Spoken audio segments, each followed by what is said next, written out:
Please order in the hall. Please order in the hall.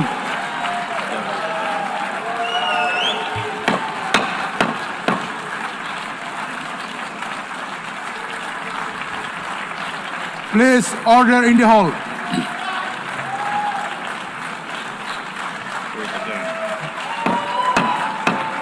Please order in the hall.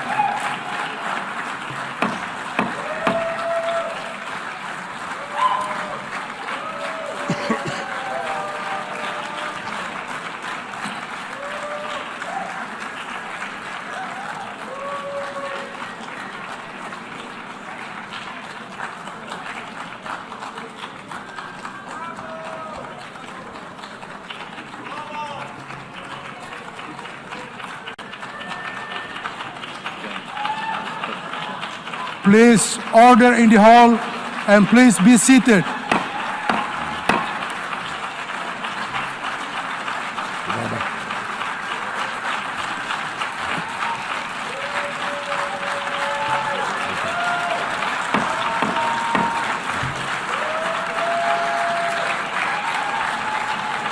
Please order in the hall.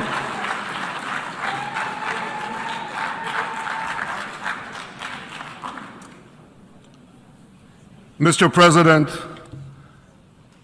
the families of our dear hostages languishing in the dungeons of Gaza,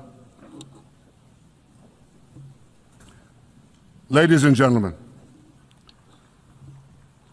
last year I stood at this podium and I showed this map. It shows the curse of Iran's terror axis. This axis threatened the peace of the entire world. It threatened the stability of our region and the very existence of my country, Israel. Iran was rapidly developing a massive nuclear weapons program and a massive ballistic missile program. These were meant not only to destroy Israel, they were meant also to threaten the United States and blackmail nations everywhere. From Gaza, Yahya Sinwar dispatched waves of Hamas terrorists. They stormed into Israel on October 7th and committed acts of unspeakable savagery. From Lebanon, Hassan Nasrallah had launched thousands of missiles and rockets at our cities, terrorizing our citizens. In Syria, the murderous dictator Assad hosted Iran's forces, tightening a noose of death around our throats. In Yemen, the Houthis launched ballistic missiles at Israel while choking global trade at the mouth of the Red Sea. So what's happened over the past year? We've hammered the Houthis, including yesterday. We crushed the bulk of Hamas's terror machine. We crippled Hezbollah, taking out most of its leaders and much of its weapons arsenal. You remember those beepers, the pagers? We paged Hezbollah, and believe me, they got the message. And thousands of terrorists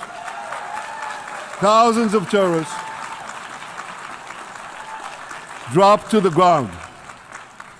We destroyed Assad's armaments in Syria. We deterred Iran's Shiite militias in Iraq.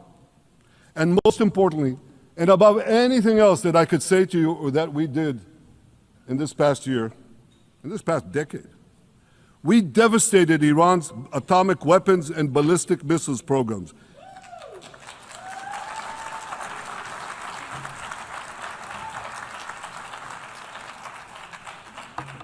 So here's where things stand today.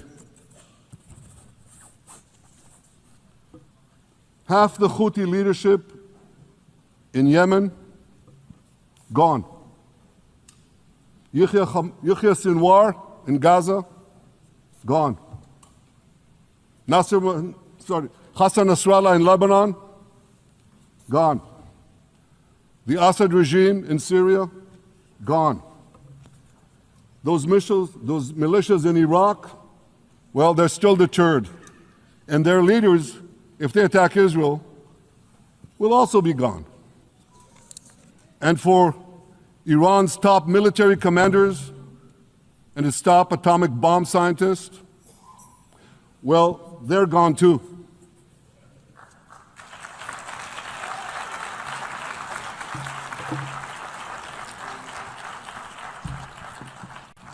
Israel's 12-day war with Iran, which I renamed Operation Rising Lion, that's from the Bible. This 12-day war will go down in the annals of military history. Our daring pilots neutralized Iran's missile defenses and took control of the skies over Tehran. And you saw this. Israeli fighter pilots and American B-2 pilots bombed Iran's nuclear enrichment sites. I want to thank President Trump for his bold and decisive action.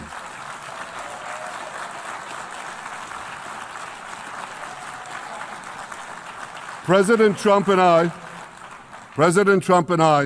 promised to prevent Iran from developing nuclear weapons, and we delivered on that promise.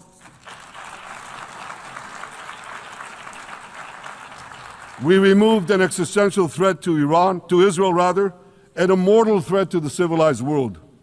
We lifted a dark cloud that could have claimed millions and millions of lives.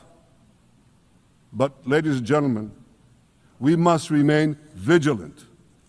We must remain absolutely clear-minded and vigilant. We must not allow Iran to rebuild its military nuclear capacities. Iran's stockpiles of enriched uranium, these stockpiles must be eliminated. And tomorrow, UN Security Council sanctions on Iran must be snapped back.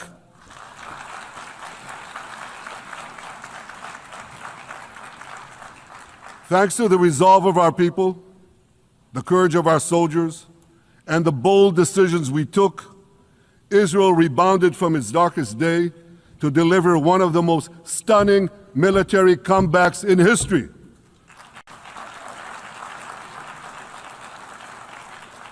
But we're not done yet. The final remnants of Hamas are holed up in Gaza City. They vow to repeat the atrocities of October 7th again and again and again, no matter how diminished their forces. That is why Israel must finish the job. That is why we want to do so as fast as possible.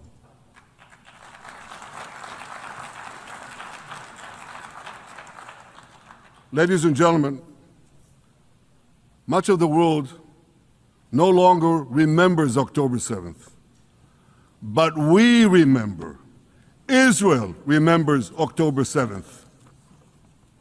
On that day, well, I'll tell you, you can remember October 7th too. You see this large pin here? It's a QR code. What I ask you to do is hold up your phones, zoom in, and you too will see why we fight and why we must win. It's all in here. On October 7th, Hamas carried out the worst attack on Jews since the Holocaust. They slaughtered 1,200 innocent people, including over 40 Americans and foreign nationals from dozens of countries represented here. They beheaded men. They raped women. They burnt babies alive. They burnt babies alive in front of their parents. What monsters. And these monsters took more than 250 people hostage. And those included Holocaust survivors, grandmothers and their grandchildren. Who takes hostage grandmothers and grandchildren? Hamas does. So far, we've brought home 207 of these hostages, but 48 still remain in the dungeons of Gaza. 20 of them are alive, starved, tortured, deprived of any daylight, deprived of humanity. These are the names of the 20 living hostages. Matan Angrist, Gali and Zerv Berman, brothers, Elkanah Buchbot, Rom Braslavsky, Nimrod Cohen, Ariel and David Cunyo, another pair of brothers, Guy Gilboa Dalal, Eviatar David. You saw the picture of Eviatar David, emaciated, forced to dig his own grave. Maxim Herkin, Eitan Horn, Segev Kalfon, Bar Kupperstein, Omri Meran, Eitan Moore, Yosef Chaim Ochana, Alon Ohel, Avinatam Or, and Matan Tsengarker. Now, ladies and gentlemen, I want to do something I've never done before. I want to speak from this forum directly to those hostages through loudspeakers. I've surrounded Gaza with massive loudspeakers connected to this microphone in the hope that our dear hostages will hear my message. And I'll say it first in Hebrew and then in English. Achenu הגיבורים, מדבר ראש הממשלה בנימין נתניהו. אני פונה עליכם מעל בימת האו"ם. לא שכחנו אתכם, אפילו לא לשנייה. העם כולו איתכם, ואנחנו לא נשקוט ולא נרפה עד שנחזיר את כולכם הביתה, החיים והחללים כאחד.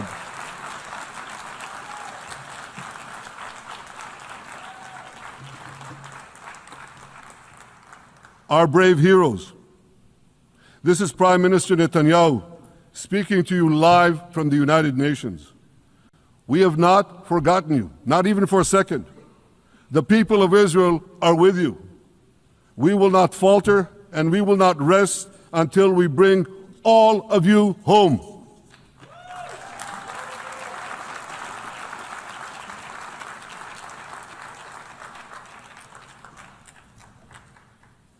Ladies and gentlemen, thanks to special efforts by Israeli intelligence, my words are now also being carried. They're streamed live to the cell phones of Gazans. So to the remaining Hamas leaders and to the jailers of our hostages, I now say, lay down your arms. Let my people go. Free the hostages, all of them, the whole 48. Free the hostages now.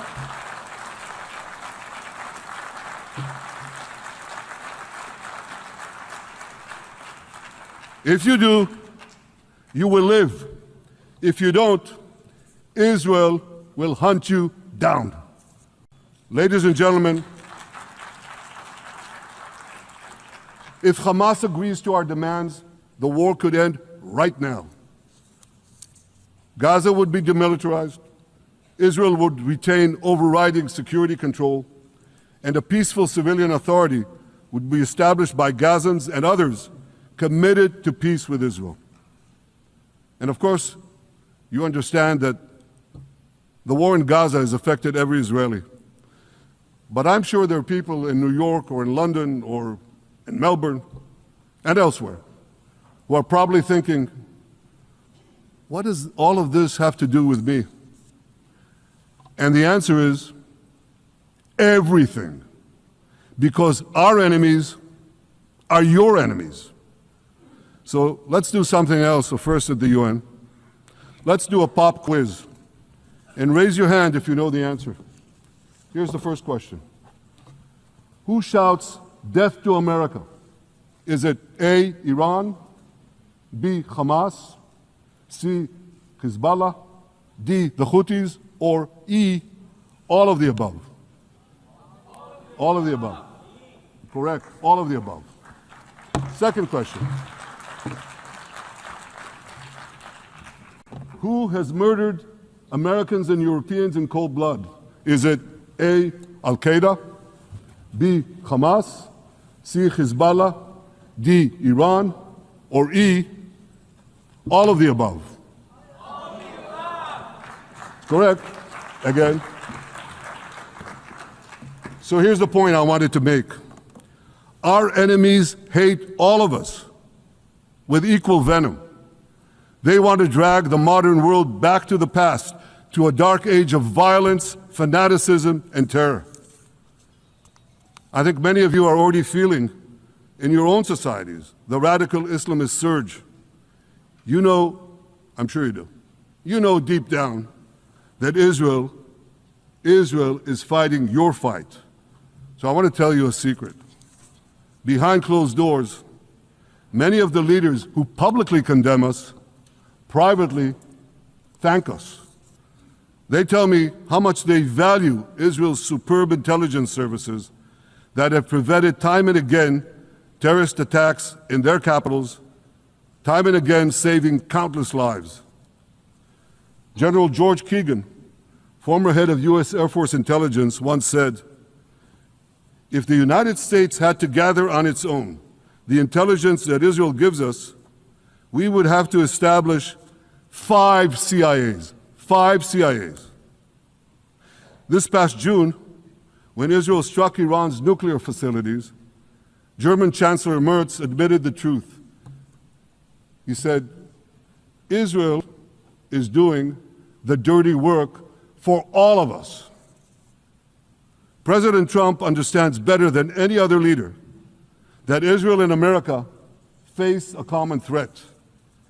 He showed the world that when Iran and its proxies murder Americans, take Americans hostage, shout death to America, burn American flags, and try to assassinate the President of the United States,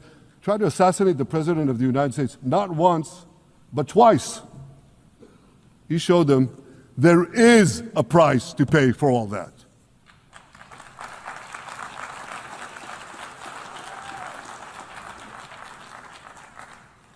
But regrettably, many leaders who are represented in this hall, they send a very different message. Sure, in the days immediately following October 7th, many of them supported Israel.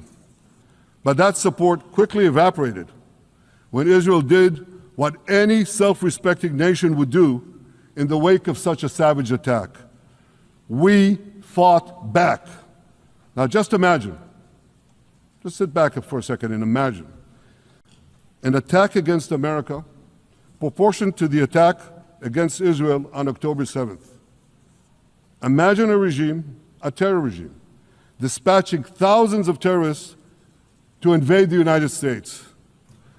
They massacre 40,000 Americans. They take 10,000 Americans hostage. What do you think America would do? You think America would leave that regime standing? You don't think that. No way, not a chance. The United States would wipe out that terror regime and ensure that such savagery would never threaten America again. This is precisely what Israel is doing in Gaza. We're wiping out the terror regime of Hamas and ensuring that this savagery will never threaten Israel again. That's what we are doing. That's what any self-respecting government would do.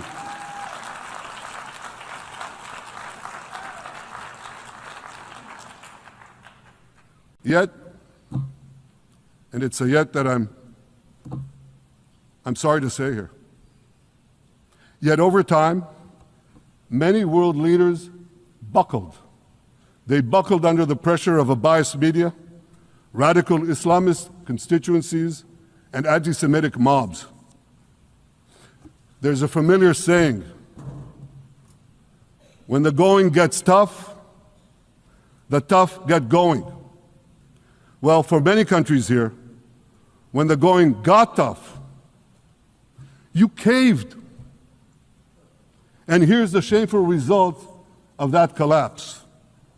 For much of the past 2 years, Israel has had to fight a 7-front war against barbarism with many of your nations opposing us.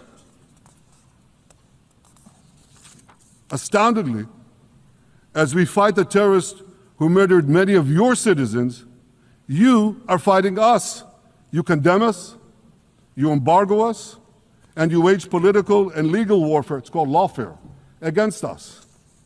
I say to the representatives of those nations, this is not an indictment of Israel. It's an indictment of you. It's an indictment of weak-kneed leaders who appease evil rather than support a nation whose brave soldiers guard you from the barbarians at the gate. They're already penetrating your gates. When will you learn? You can't appease your way out of jihad, and you won't escape the Islamist storm by sacrificing Israel. To overcome that storm, you have to stand with Israel. But that's not what you're doing. As the prophets of Israel foretold in the Bible, you've turned good into evil and evil into good. Now I want to drill down on this. Take the false charge of genocide. Israel is accused of deliberately targeting civilians. Ladies and gentlemen, the opposite is true. The head of urban warfare studies, Colonel John Spencer, he's perhaps the world's greatest expert on urban warfare. And he says, Israel is applying more measures to minimize civilian casualties than any military in history. And because we're doing that, the ratio of non-combatant to combatant casualties is less than 2 to 1 in Gaza. That's an astoundingly low ratio, lower than NATO's wars in Afghanistan and Iraq, especially when you consider that Gaza is one of the most densely populated urban areas on Earth. It has hundreds of miles of terror tunnels underground, and it has countless terror towers above ground, and thousands of terrorists embedded in the tunnels and in these towers in civilian areas. If you want to see what measures Israel takes to avoid civilian casualties in this war, just look at what we're doing now in Gaza City, the last Hamas stronghold, one of the 2 last strongholds. For 3 weeks, Israel dropped millions of leaflets, sent millions of text messages, and made countless phone calls urging civilians to leave Gaza City before our military moves in. At the same time, Hamas implants itself in mosques, schools, hospitals, apartment buildings, and tries to force those civilians not to leave, to stay in harm's way. And it often threatens them at gunpoint if they try to do so. For Israel, every civilian casualty is a tragedy. For Hamas, it's a strategy. Hamas uses civilians as human shields and as props in its sick propaganda war in Israel, against Israel, a propaganda war that the Western media buys hook, line, and sinker. Now, despite Hamas's threats, close to 700,000 Gazans, almost 750,000, have already heeded our calls and moved to safe zones. Now I want to ask you a simple question, a simple, logical question. Would a country committing genocide plead with the civilian population it is supposedly targeting to get out of harm's way? Would we tell them, get out, if we want to commit genocide? We're trying to get them out. And Hamas is trying to keep them in. And this charge is so baseless. The comparison to genocide, wholesale slaughter of populations. What, did the Nazis ask the Jews to leave, kindly leave, go out? Did others, you want me to name all the genocidal leaders of history? Just go one by one. Did anyone do this? Did they say, get out so we can come in? Of course not. So the truth has been turned on its head. Hamas, a genocidal terrorist organization whose charter calls for the murder of all Jews on the planet. This genocidal organization is given a pass. It's barely mentioned. While Israel, which does everything it can to get civilians out of harm's way, Israel is put in the dock. What a joke. You want to hear another one? Israel is accused of deliberately starving the people of Gaza when Israel is deliberately feeding the people of Gaza. Since the beginning of the war, Israel has let into Gaza more than 2 million tons of food and aid. That's 1 ton of aid for every man, woman, and child in Gaza. nearly 3,000 calories per person per day. Some starvation policy. If there are Gazans who don't have enough food, it's because Hamas is stealing it. Hamas steals it, hoards it, and sells it at exorbitant prices to fight its war machine. Last month, even the UN, not exactly a supporter of Israel. You're supposed to laugh, by the way. Last month, even the UN admitted that Hamas and other armed groups looted 85% of the trucks. That's why you have deprivation. Those who peddled the blood libels of genocide and starvation against Israel are no better than those who peddled blood libels against the Jews in the Middle Ages when they falsely accused us of poisoning wells, spreading plague, and using the blood of children to bake Passover matzahs. Anti-Semitism dies hard. In fact, it doesn't die at all. It just keeps coming back with its libelous lies, refurbished, regurgitated over and over again. And I want to tell you something else. These anti-Semitic lies, they have consequences. In recent months, Jews have been assaulted in Canada, Austria, or rather Australia, Britain, France, the Netherlands, and elsewhere. Here in America, an elderly Holocaust survivor was burned to death in Colorado. And a beautiful young couple from the Israeli embassy in Washington was brutally gunned down right in front of the Holocaust Museum there. Thankfully, President Trump's administration is forcefully fighting the scourge of anti-Semitism, and every government here should follow its lead. But instead, many do the opposite. They actually reward the worst anti-Semites on earth. This week, the leaders of France, Britain, Australia, Canada, and other countries unconditionally recognized a Palestinian state. They did so after the horrors committed by Hamas on October 7th. Horrors praised on that day by nearly 90% of the Palestinian population. Now, let me say that again. Nearly 90% of Palestinians supported the attack on October 7th. It's not supported only, they celebrated it. They danced on the rooftops. They threw candies. That's both in Gaza and in Judea, Samaria, the West Bank, as you call it. And it's just the way they celebrated another horror, 9/11. They danced on the rooftops. They cheered. They threw candy. You know what message the leaders who recognize the Palestinian state this week sent to the Palestinians? It's a very clear message.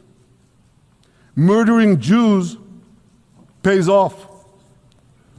Well, I have a message for these leaders. When the most savage terrorists on earth are effusively praising your decision, you didn't do something right. You did something wrong, horribly wrong.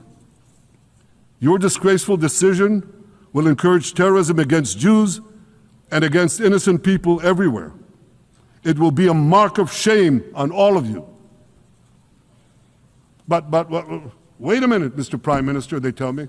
Wait a minute. We believe in a two-state solution where the Jewish state of Israel will live side by side in peace with the Palestinian state. There's only one problem with that. The Palestinians, they don't believe in this solution. They never have. They don't want a state next to Israel.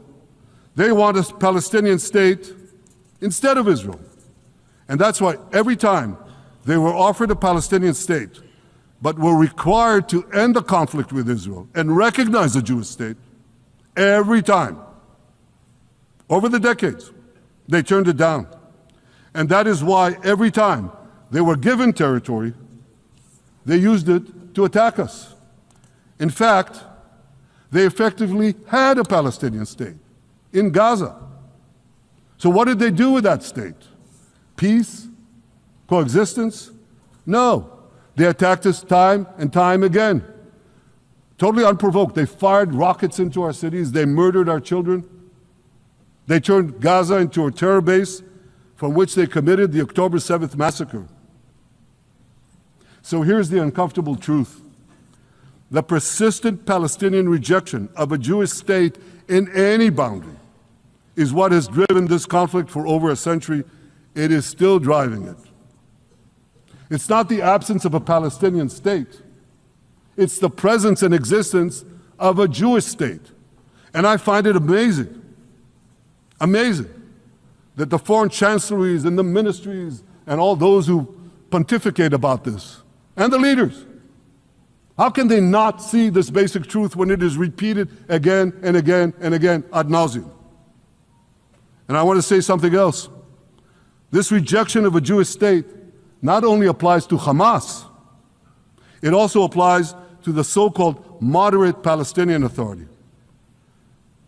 You should know that the Palestinian authorities pays terrorists to slay Jews. The more Jews the terrorists slay, the more the Palestinian Authority pays. The Palestinian Authority names its government buildings, its public squares, its schools, after the mass murderers of Jews, which they glorify as martyrs. They pay and glorify not just the killer of Jews, but also killers of Christians. Christians like Taylor Force, an American veteran who was brutally murdered in Israel by Palestinian terrorists. But, that I hear from the Western leaders. They tell me, the PA promised us it will reform. And I know this time, Prime Minister, it will be different. Yeah, right. We've heard these promises for decades. They always promise. They never deliver. Because you see, the Palestinian Authority is corrupt to the core. They haven't held elections in 20 years. They use the same textbooks as Hamas, exactly the same textbooks. They teach their children to hate Jews and destroy the Jewish state. And Christians don't fare much better. When Bethlehem, the birthplace of Jesus, was under Israeli control, 80% of its residents were Christians. But since the PA took control, that number has dwindled to under 20%. These are the people you want to give a state to? What you're doing is giving the ultimate reward to intolerant fanatics who perpetrated and supported the October 7th massacre. Giving the Palestinians a state 1 mile from Jerusalem after October 7th is like giving Al-Qaeda a state 1 mile from New York City after September 11th. This is sheer madness. It's insane, and we won't do it.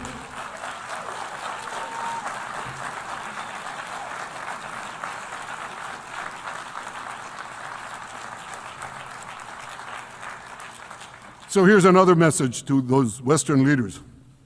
Israel will not allow you to shove a terror state down our throats. We will not commit national suicide because you don't have the guts to face down a hostile media and anti-Semitic mobs demanding Israel's blood. And I want you to grasp something else, which is also distorted in the media.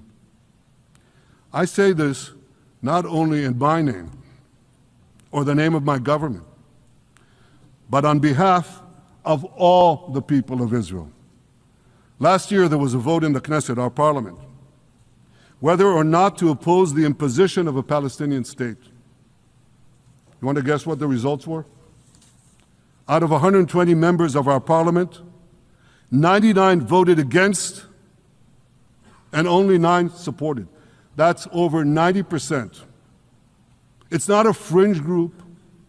It's not the prime minister who himself is extreme or he's held hostage by extreme parties to his right.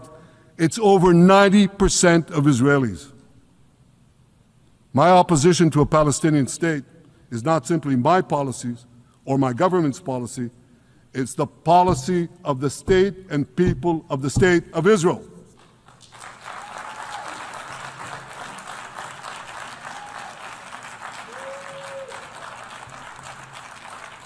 Western leaders may have buckled under the pressure. And I guarantee you one thing, Israel won't. Israel's victories over the Iranian...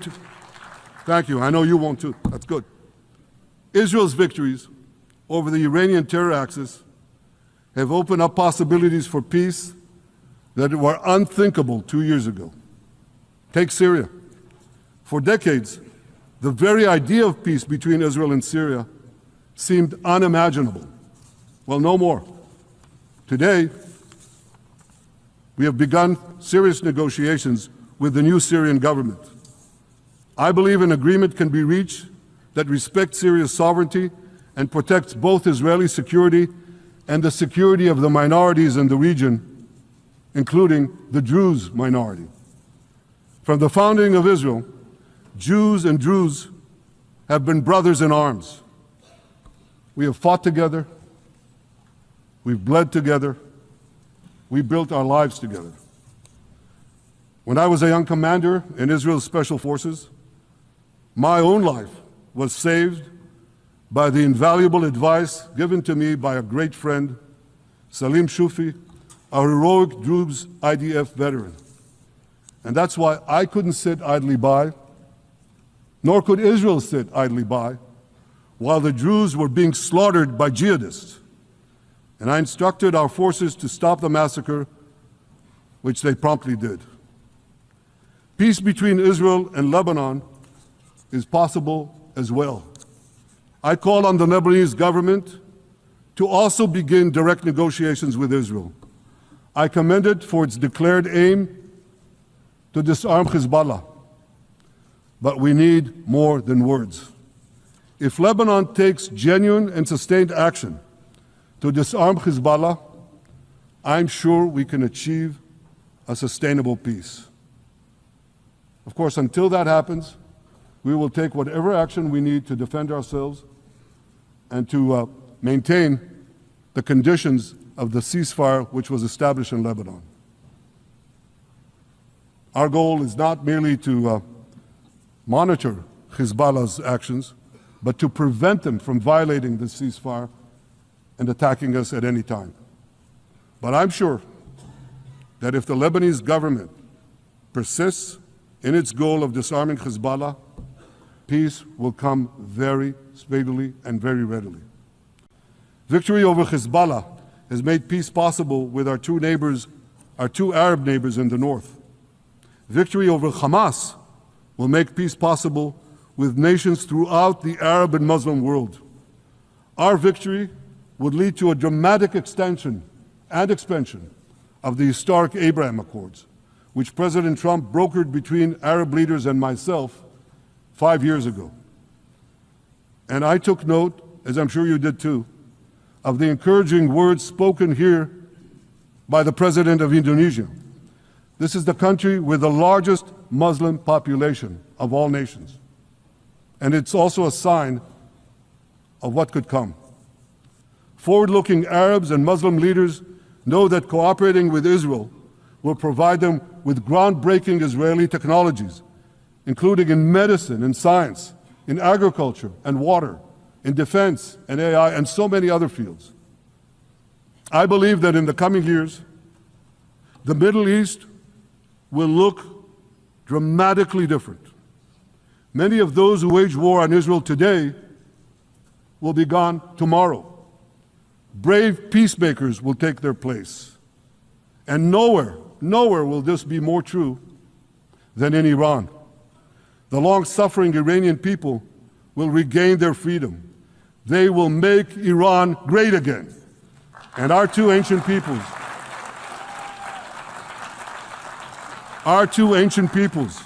the people of Israel and the people of Iran, will restore a friendship that will benefit the entire world. Ladies and gentlemen, The horrors that happened on one dark day, October 7th, those horrors happened countless times during the centuries of my people's exiles among the nations. Jewish blood was cheap. Jews were killed with impunity. We had to beg others to defend us. The rise of Israel did not mean that the attempts to destroy us would end. It meant that we could fight back against those attempts. And that is exactly what Israel has done since October 7th. Our sons and daughters fought like lions. Our brave soldiers donned their uniforms and rushed into battle. They were armed with the dreams of the 100 generations of Jews who came before them. The dream of living as a free people in the land of Israel, our beloved homeland for more than 3,000 years. The dreams of living in our own independent state. The dream of having an army to defend ourselves. And the dream of being a light unto the nations, a beacon of progress, ingenuity, innovation, for the benefit of all humanity. On October 7th, the enemies of Israel tried to extinguish that light. 2 years later, the resolve of Israel and the strength of Israel burned brighter than ever. With God's help, that strength and that resolve would lead us to a speedy victory and to a brilliant future of prosperity and peace. Thank you very much.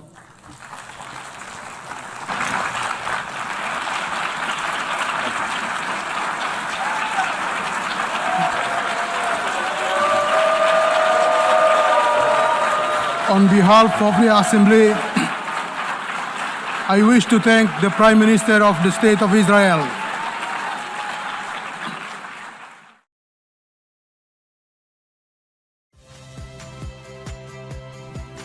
Saya Harjuno Pramudito. Saksikan program-program Kompas TV melalui siaran digital, pay TV, dan media streaming lainnya. Kompas TV, independen, terpercaya.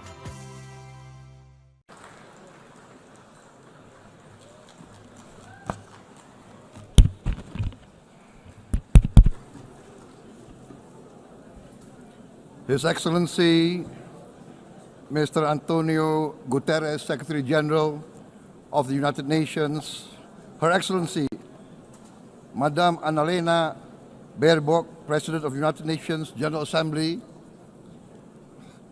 His Excellency, Mr.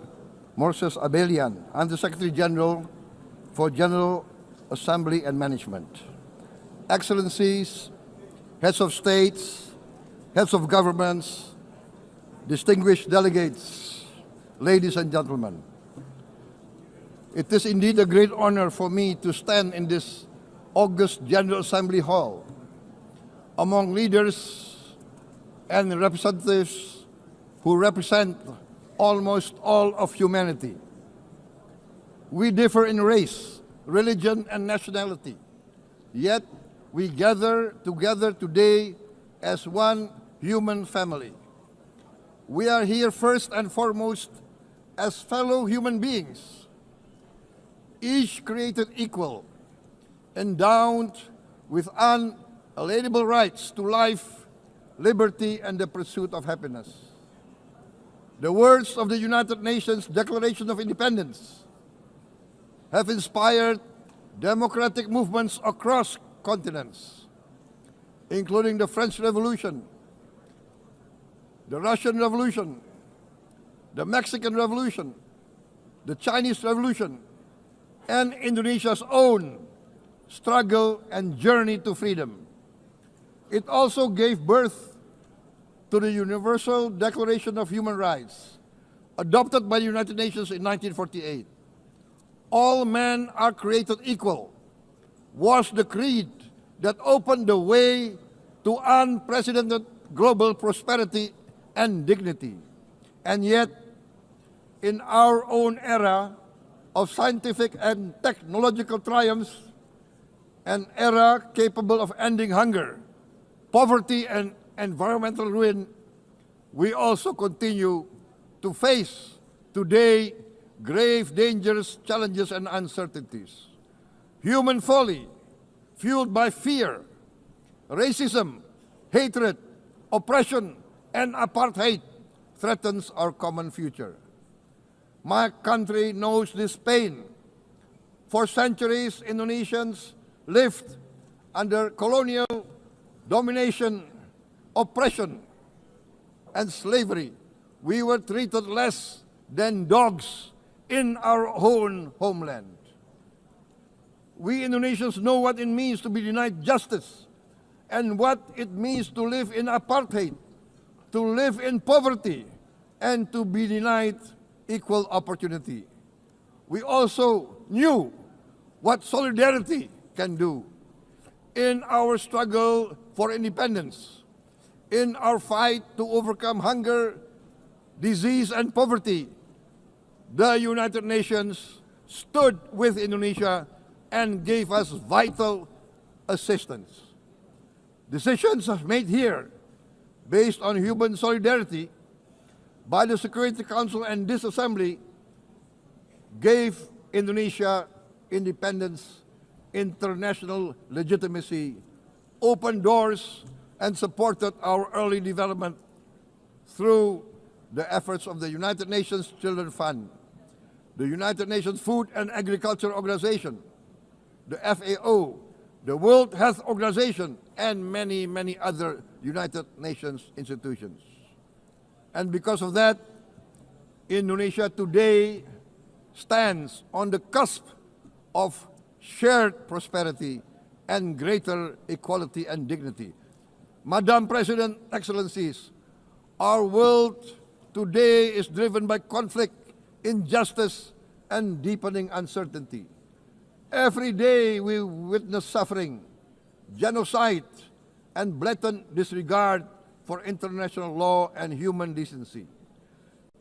In the face of these challenges, we must not give up. As the United Nations Secretary General said, we cannot give up. We cannot surrender our hopes or our ideals. We must draw closer, not drift apart. Together we must strive to achieve our hopes, our dreams. The United Nations was born from the ashes of the Second World War that claimed scores of millions of lives. It was created to secure peace, security, justice, and freedom for all. We remain committed to internationalism, to multilateralism, and to every effort that strengthens this great institution.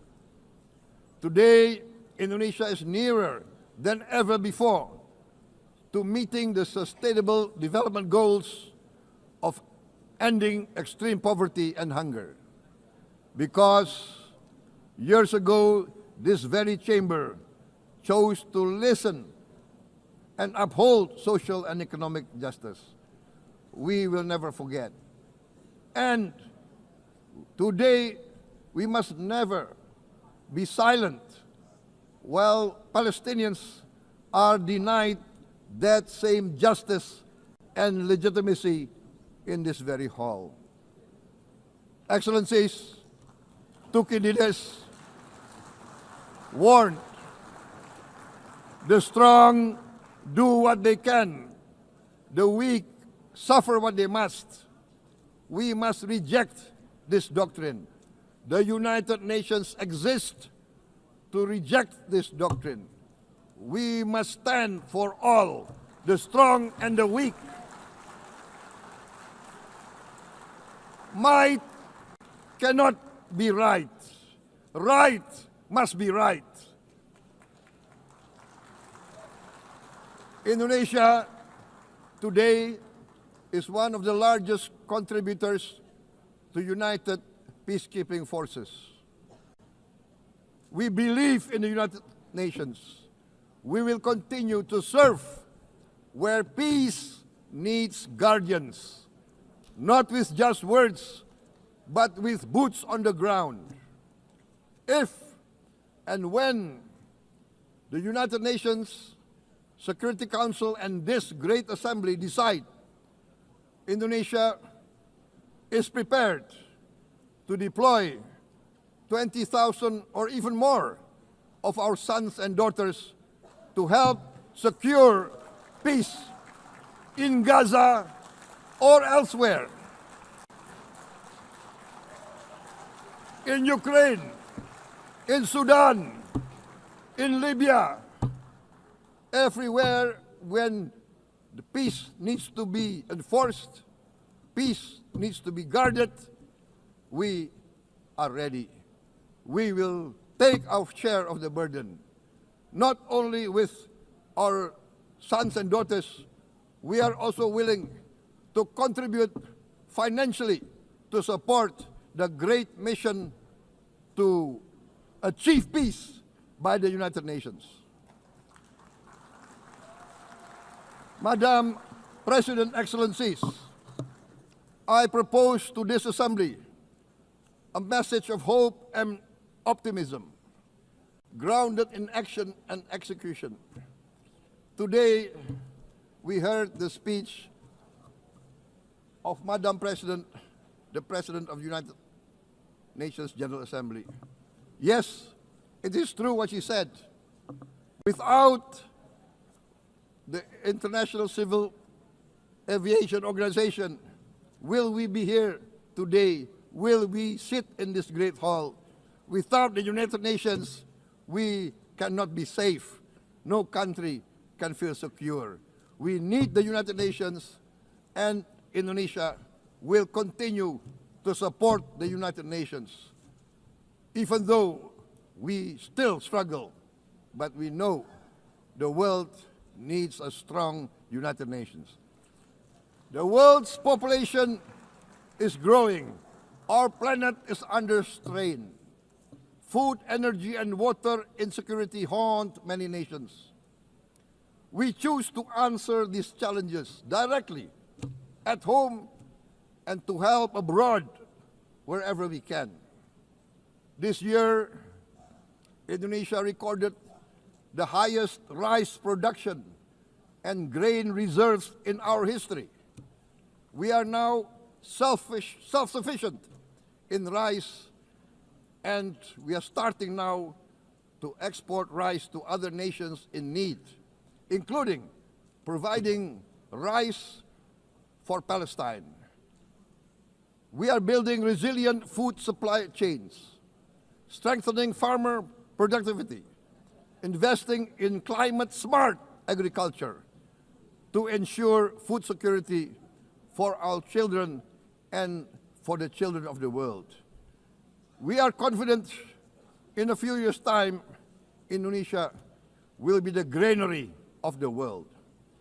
As the world's largest island state, we testify before you that we are already experiencing the direct consequences of climate change, particularly the threat of rising sea levels.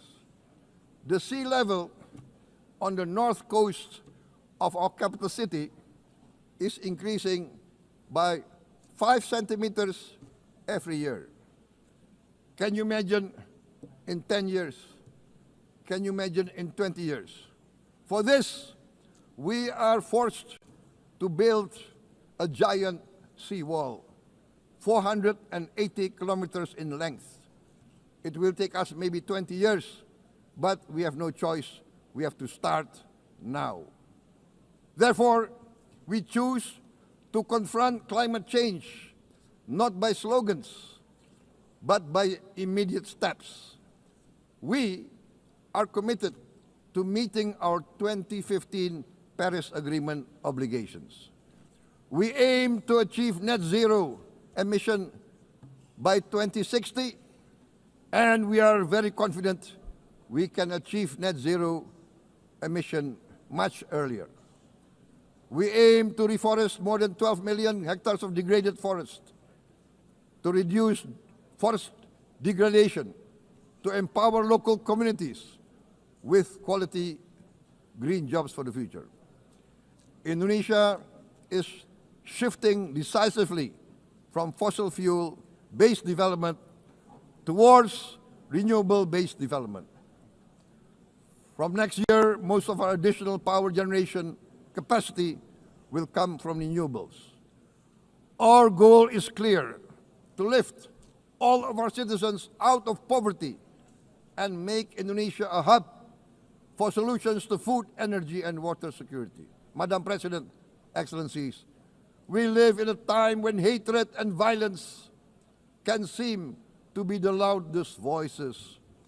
But beneath this loud noise lies a quieter truth, that every person longs to be safe, to be respected, to be loved, and to leave a better world to their children. Our children are watching. They are learning leadership not from textbook, but from our choices. Today, still, a catastrophic situation in Gaza is unfolding before our eyes. At this very moment, the innocent are crying for help, are crying to be saved. Who will save them? Who will save the innocent? Who will save the old and women? Millions are facing danger at this very moment. As we sit here, they are facing trauma. They are facing irreparable damage to their bodies. They are dying of starvation. Can we remain silent? Will there be no answer to their screams? Will we teach them that the human family can rise to the challenge? Madam President, we must act now. Many speakers have said that. We must stand for a multilateral order where peace, prosperity, and progress are not the privilege of a few, but the right of all. With a strong United Nations, we can build a world where the weak do not suffer what they must, but live the justice that they deserve. Let us continue humanity's great journey of ideals, the selfless aspirations that created the United Nations. Let us use science to uplift, not use science to destroy. Let rising nations help others to lift themselves. I am convinced that the leaders of the great world civilizations of the West, of the East, of the North, of the South, leaders of America, Europe, of India, China, the Islamic world, the whole world, I am convinced they will rise to their role demanded by history. We are all hopeful that the leaders of the world will show great statesmanship, great wisdom, restraint, humility, overcome hate, overcome suspicion. Madam President, distinguished delegates, we are greatly heartened by the events of the last few days, where significant leading countries of the world have chosen to side with history, to choose the right side of history, the path of the moral high ground, the path of rectitude, the path of justice, the path of humanity, to shun hatred, to overcome suspicion, and to avoid the use of violence. The use of violence will beget violence. No one country can bully the whole community of the human family.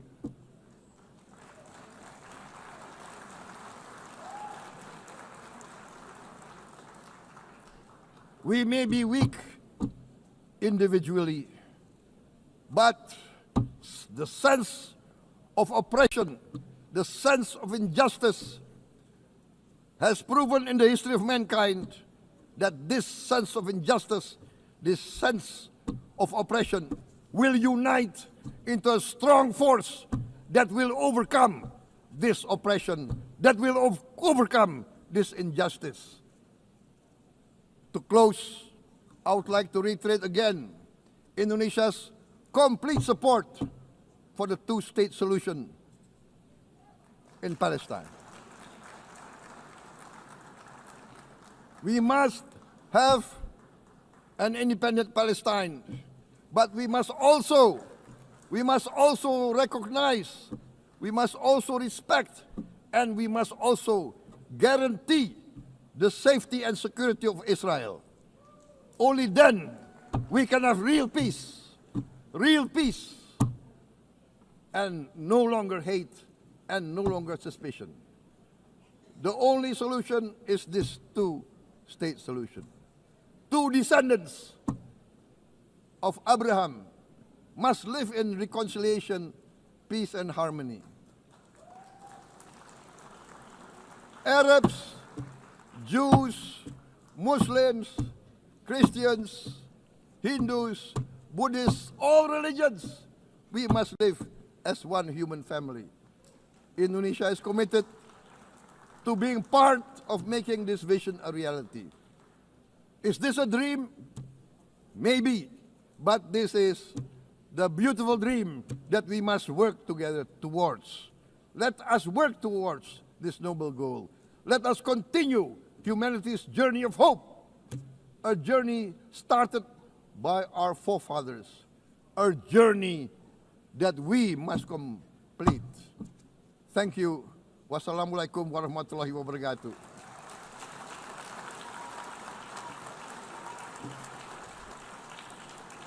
Shalom. Om Santi, Santi, Santi Om. Namo Buddhaya. Thank you very much. May God bless us all. May peace be upon us. Thank you very much. Thank you. On behalf of the Assembly, I wish to thank the President of the Republic of Indonesia.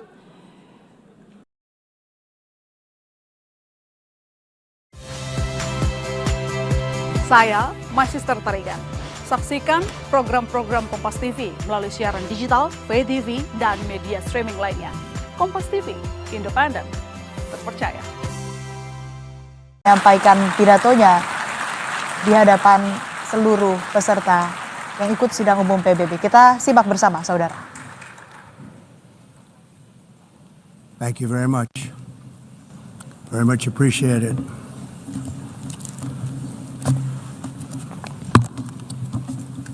And I don't mind making this speech without a teleprompter, because the teleprompter is not working. I feel very happy to be up here with you nevertheless, and that way you speak more from the heart. I can only say that whoever's operating this teleprompter is in big trouble.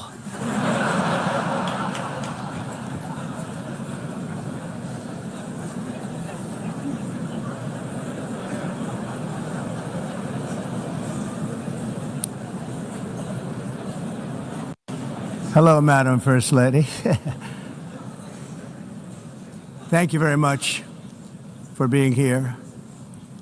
And Madam President, Mr. Secretary General, First Lady of the United States, distinguished delegates, ambassadors, and world leaders.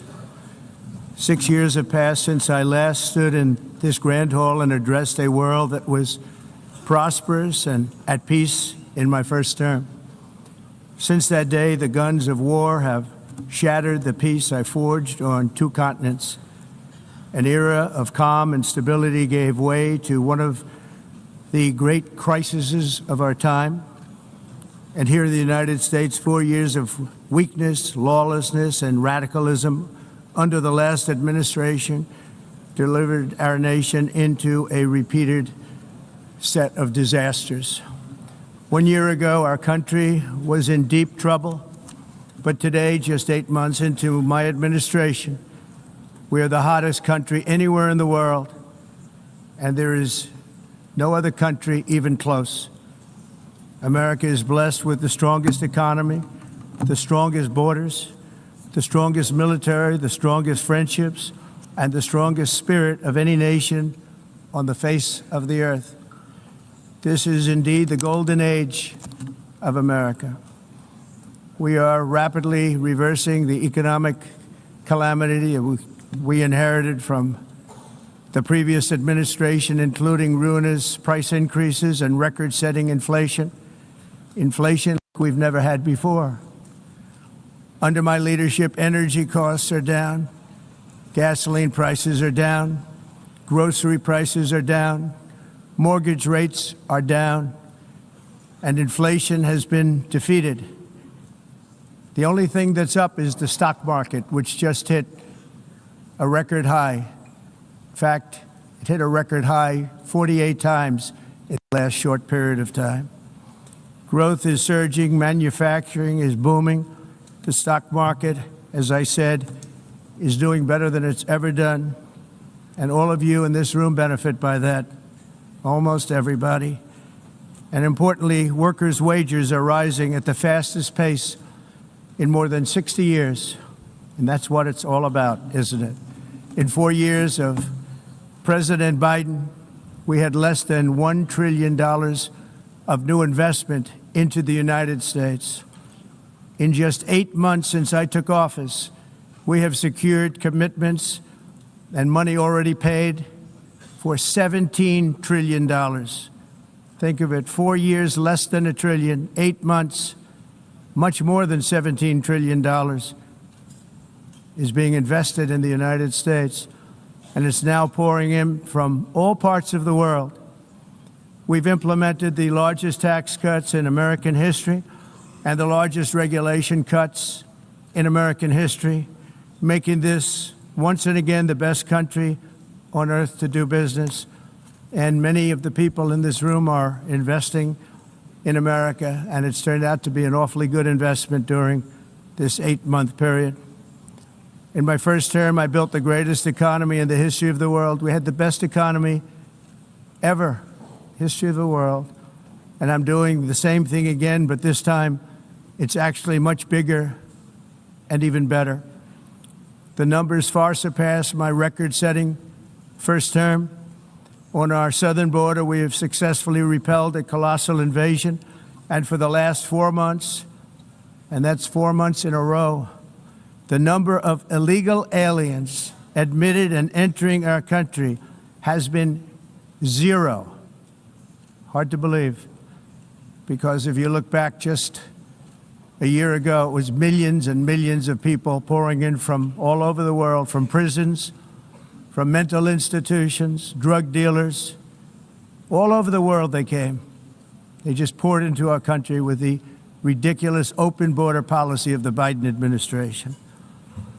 Our message is very simple. If you come illegally into the United States, you're going to jail, or you're going back to where you came from, or perhaps even further than that. You know what that means. I want to thank the country of El Salvador for the successful and professional job they've done in receiving and jailing so many criminals that entered our country. And it was under the previous administration that the number became record-setting, and they're all being taken out. Have no choice. And other countries have no choice, because other countries are in the exact same situation with immigration.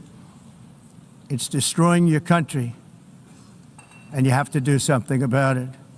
On the world stage, America is respected again like it has never been respected before. You think about 2 years ago, 3 years ago, 4 years ago, or 1 year ago, we were a laughingstock all over the world. At the NATO summit in June, virtually all NATO members formally committed to increase defense spending at my request from 2% to 5% of GDP, making our alliance far stronger and more powerful than it was ever before. In May, I traveled to the Middle East to visit my friends and rebuild our partnerships in the Gulf and those valued relationships with Saudi Arabia, Qatar, and the UAE, and other countries are now, I believe, closer than ever before. My administration has negotiated one historic trade deal after another, including with the United Kingdom, the European Union, Japan, South Korea, Vietnam, Indonesia, the Philippines, Malaysia, and many, many others. Likewise, in a period of just 7 months, I have ended 7 unendable wars. They said they were unendable. You're never going to get them solved. Some were going for 31 years, 2 of them, 31, think of it, 31 years. One was 36 years. One was 28 years. I ended 7 wars. And in all cases, they were raging with countless thousands of people being killed. This includes Cambodia and Thailand, Kosovo and Serbia, the Congo and Rwanda, a vicious, violent war that was, Pakistan and India, Israel and Iran, Egypt and Ethiopia, and Armenia and Azerbaijan. It included all of them. No president or prime minister, and for that matter, no other country has ever done anything close to that. And I did it in just 7 months. It's never happened before. There's never been anything like that. I'm very honored to have done it. It's too bad that I had to do these things instead of the United Nations doing them. And sadly, in all cases, the United Nations did not even try to help in any of them. I ended 7 wars, dealt with the leaders of each and every one of these countries, and never even received a phone call from the United Nations offering to help in finalizing the deal.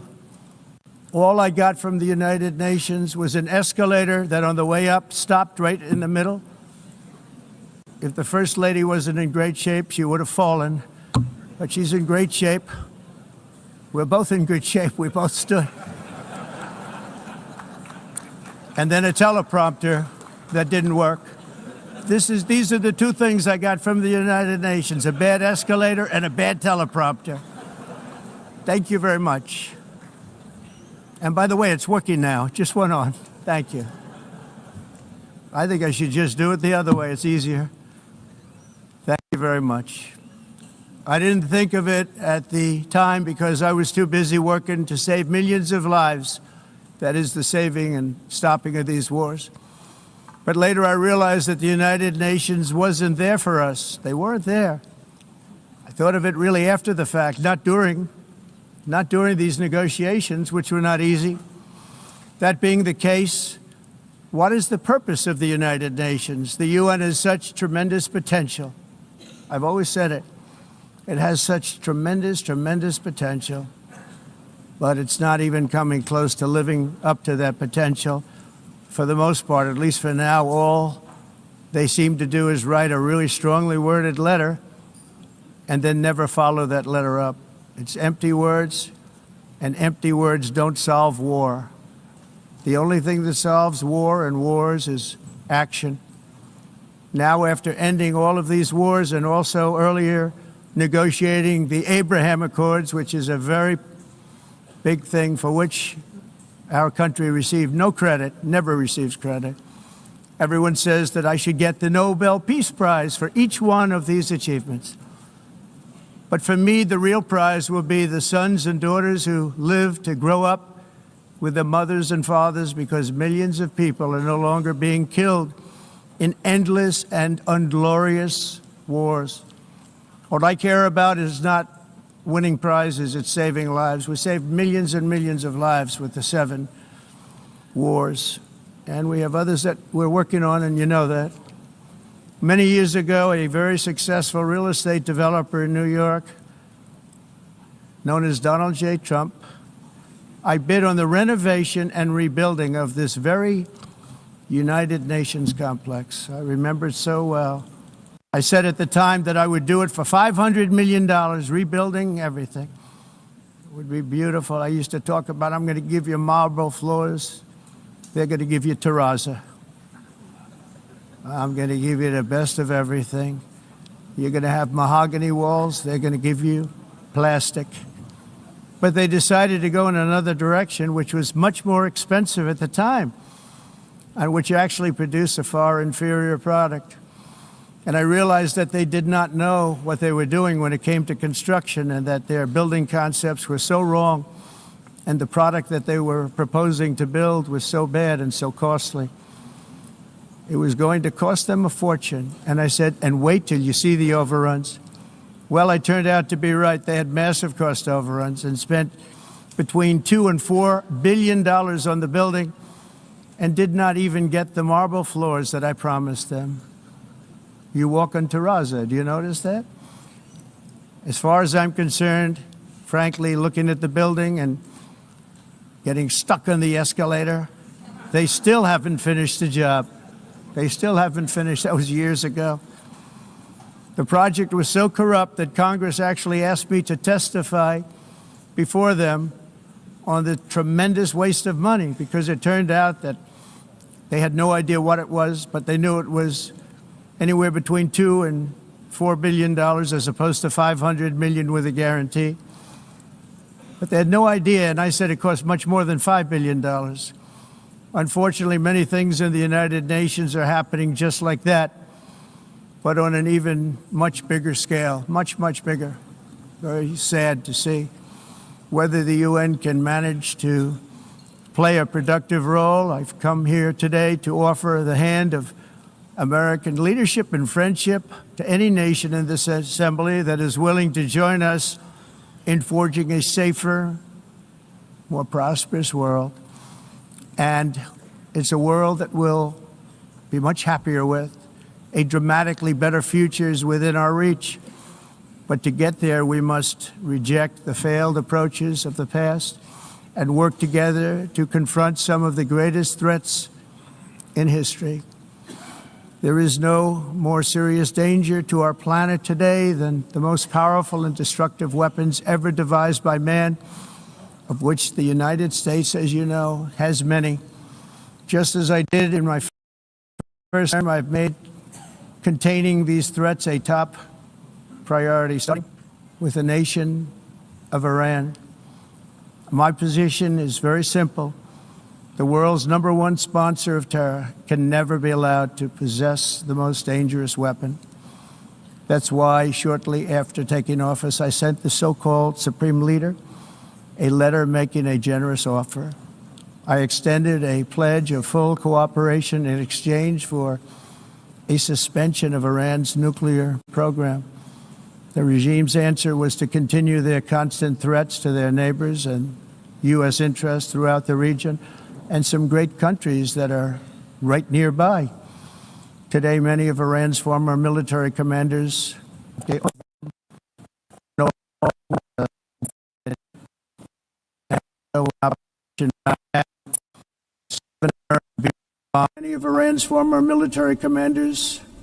fact, I can say almost all of them, are no longer with us. They're dead. And 3 months, they're dead.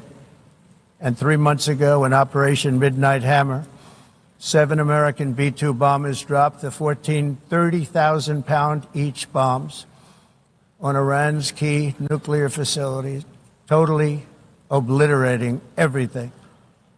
No other country on earth could have done what we did. No other country has the equipment to do what we did. We have the greatest weapons on earth. We hate to use them. But we did something that for 22 years people wanted to do. With Iran's nuclear enrichment capacity demolished, I immediately brokered an end to the 12-day war, as it's called, between Israel and Iran, with both sides agreeing to fight no longer. As everyone knows, I have also been deeply engaged in seeking a ceasefire in Gaza. Have to get that done. Have to get it done. Unfortunately, Hamas has repeatedly rejected reasonable offers to make peace. We can't forget October 7th, can we? Now, as if to encourage continued conflict, some of this body is seeking to unilaterally recognize a Palestinian state. The rewards would be too great for Hamas terrorists for their atrocities. This would be a reward for these horrible atrocities, including October 7th, even while they refuse to release the hostages or accept a ceasefire. Instead of giving to Hamas and giving so much, because they've taken so much, they have taken so much. This could have been solved so long ago. But instead of giving in to Hamas's ransom demands, those who want peace should be united with one message: release the hostages now. Just release the hostages now. Thank you.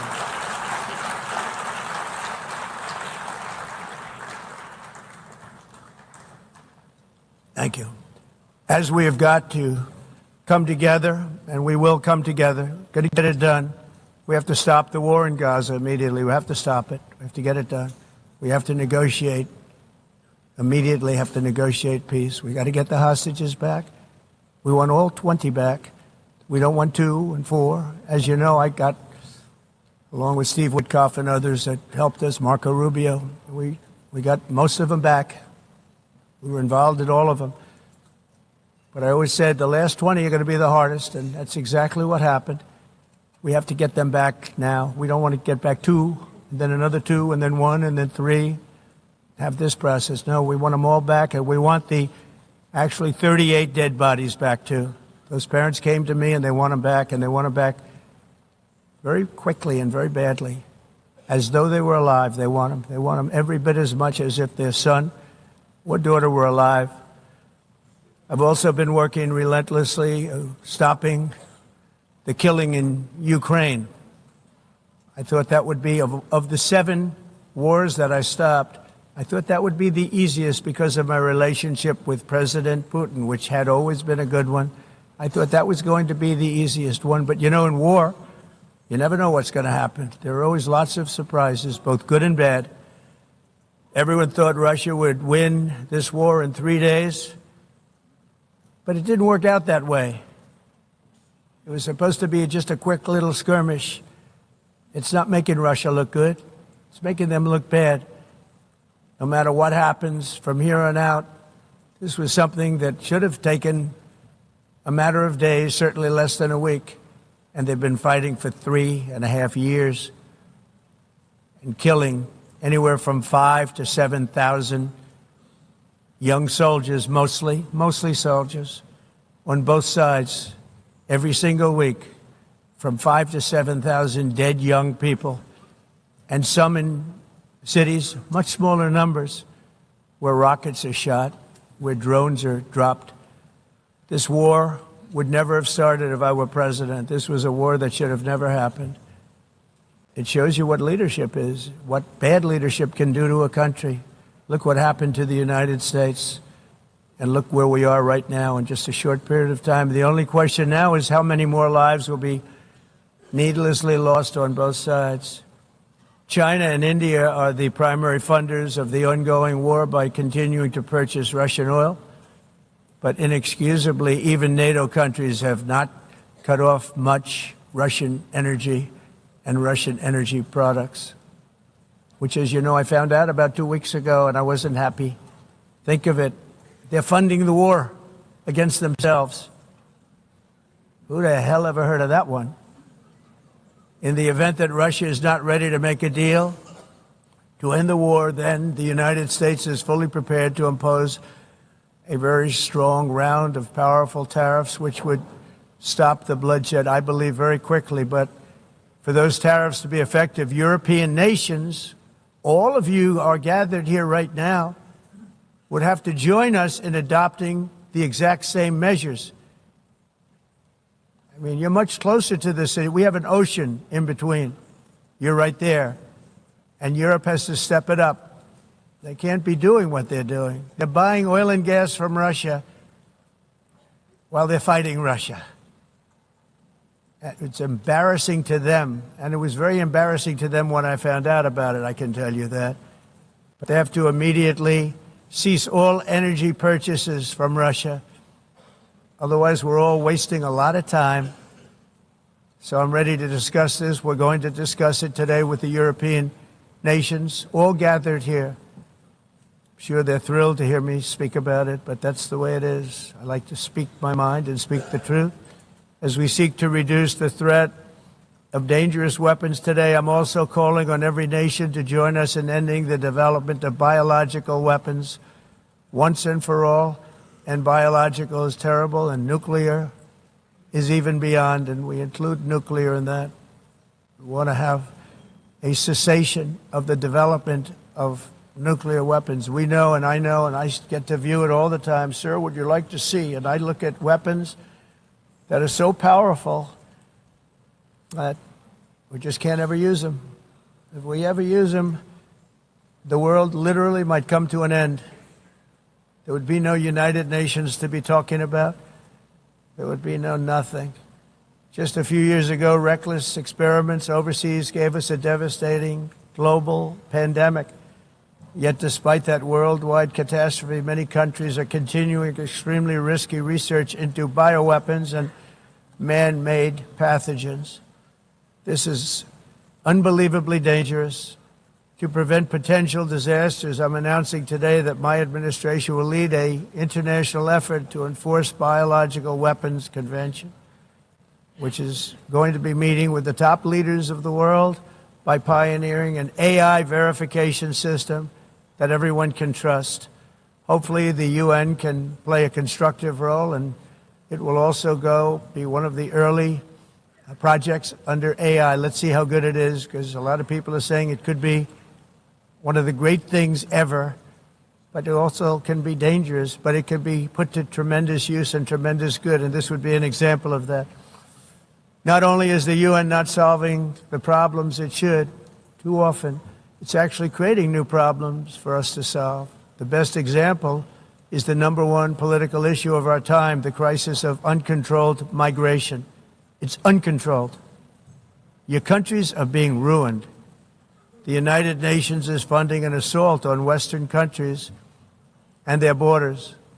In 2024, the UN budgeted $372 million in cash assistance to support an estimated 624,000 migrants journeying into the United States. Think of that. The UN is supporting people that are illegally coming into the United States, and then we have to get them out.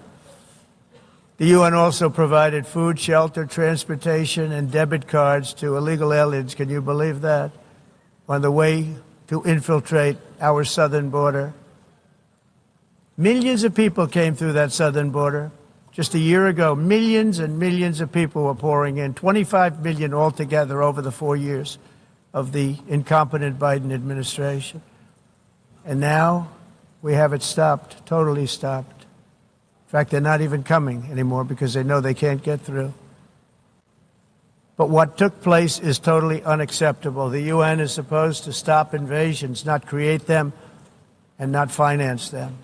In the United States, we reject the idea that mass numbers of people from foreign lands can be permitted to travel halfway around the world, trample our borders, violate our sovereignty, cause unmitigated crime, and deplete our social safety net. We have reasserted that America belongs to the American people, and I encourage all countries to take their own stand in defense of their citizens as well. You have to do that because I see it. I'm not mentioning names. I see it, and I can call every single one of them out. You're destroying your countries. They're being destroyed. Europe is in serious trouble.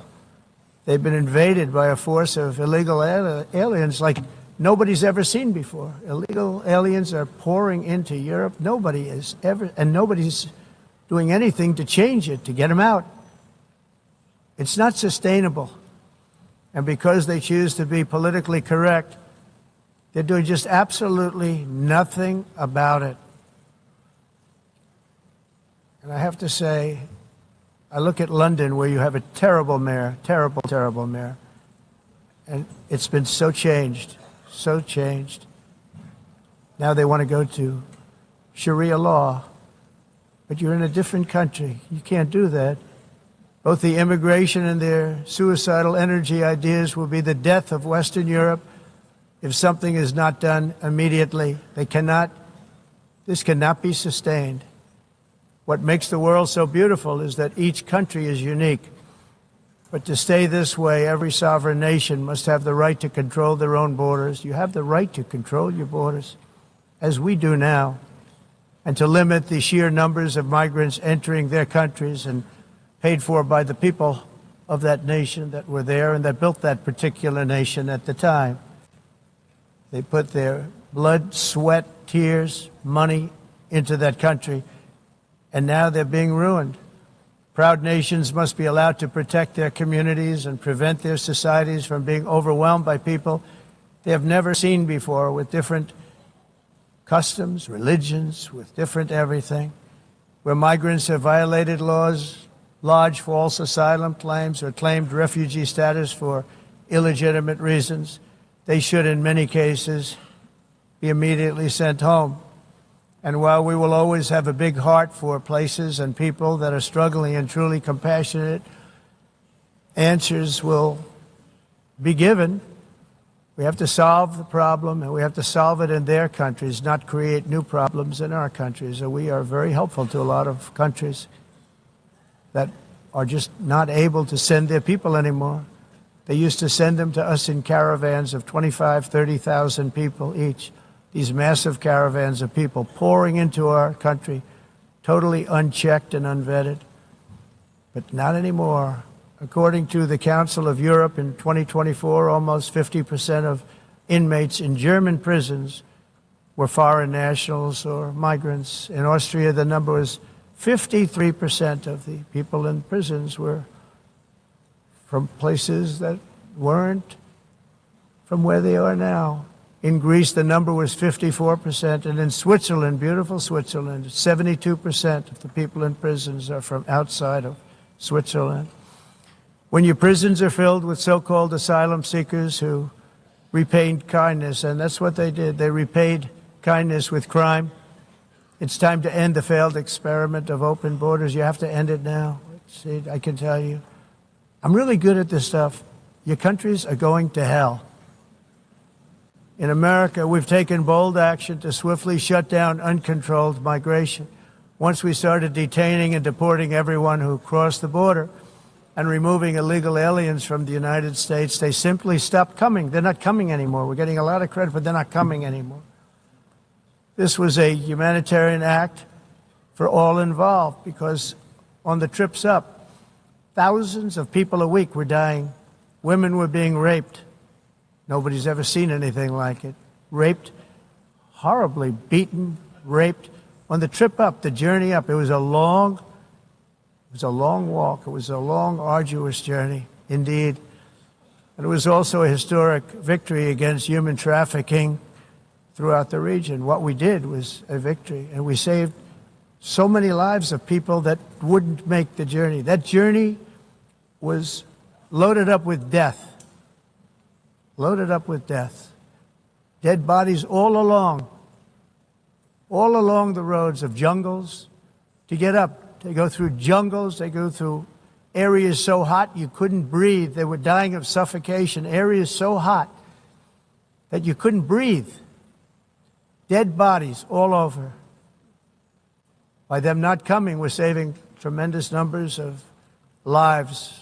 My people have done a fantastic job in doing what they did, and the American public agrees with it. I mean, I was very proud to see this morning I have the highest poll numbers I've ever had. Part of it is because of what we've done on the border. I guess the other part is what we've done on the economy.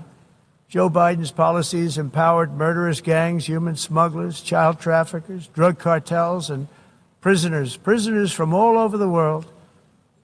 The previous administration also lost nearly 300,000 children. Think of that. They lost more than 300,000 children, little children, who were trafficked into the United States on the Biden watch, many of whom have been raped, exploited, and abused, and sold. Sold. Nobody talks about that. The fake news doesn't write about it.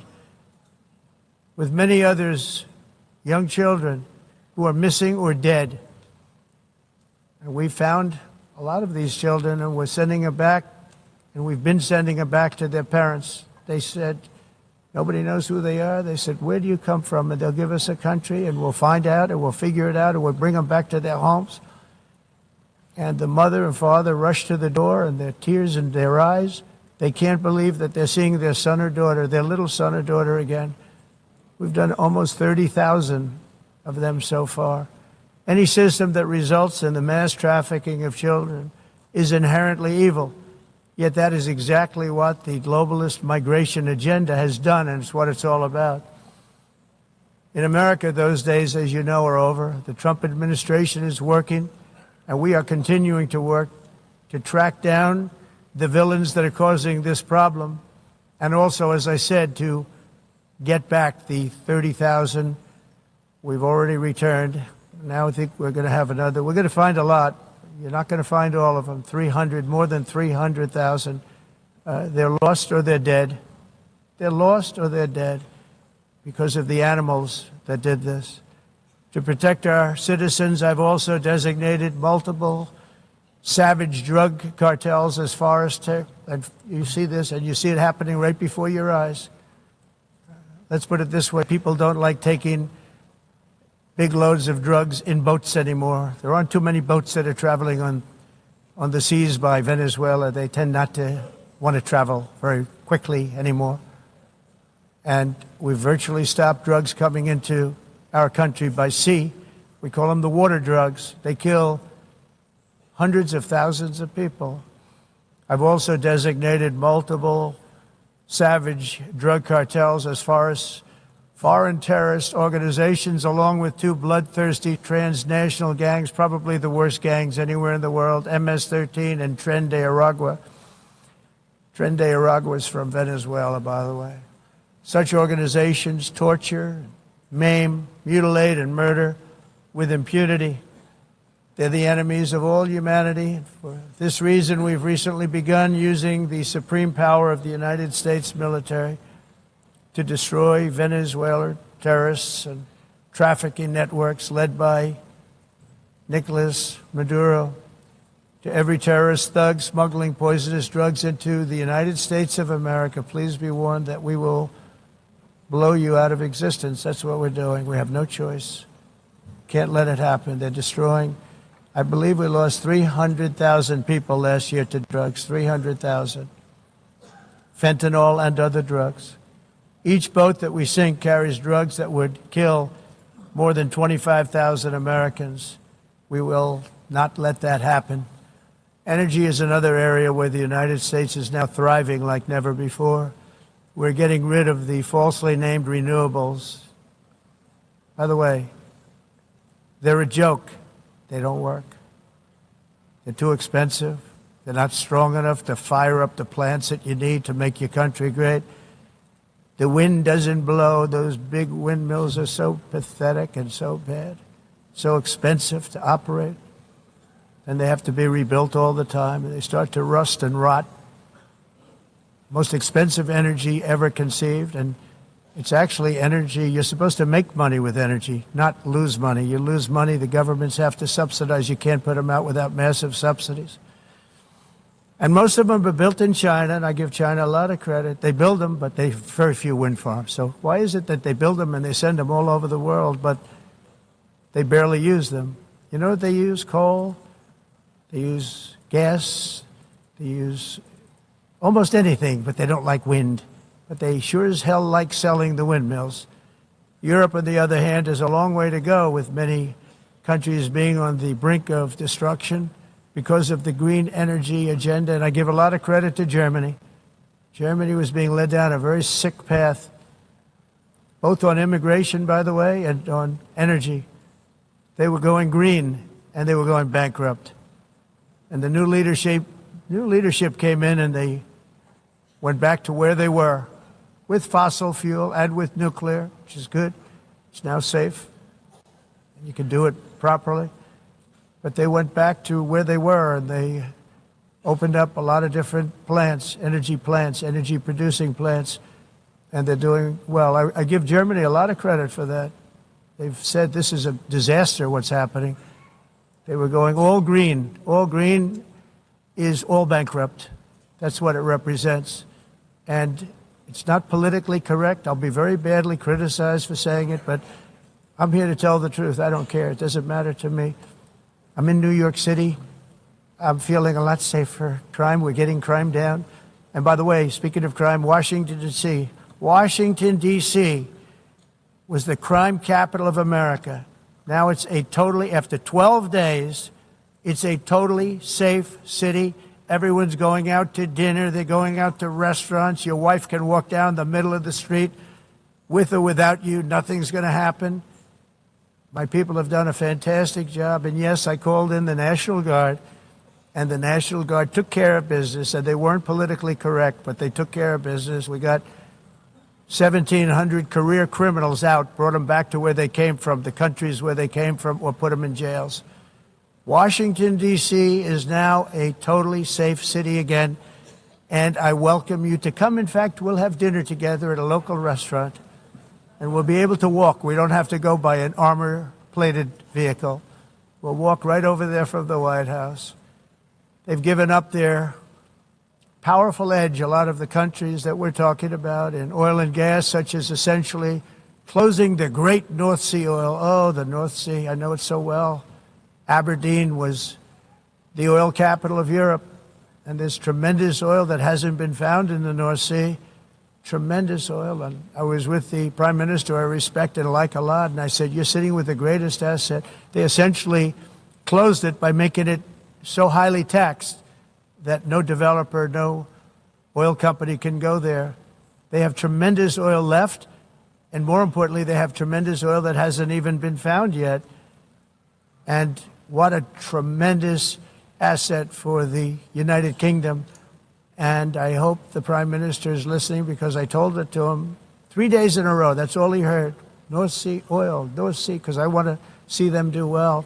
I want to stop seeing them ruining that beautiful Scottish and English countryside with windmills and massive solar panels that go 7 miles by 7 miles, taking away farmland.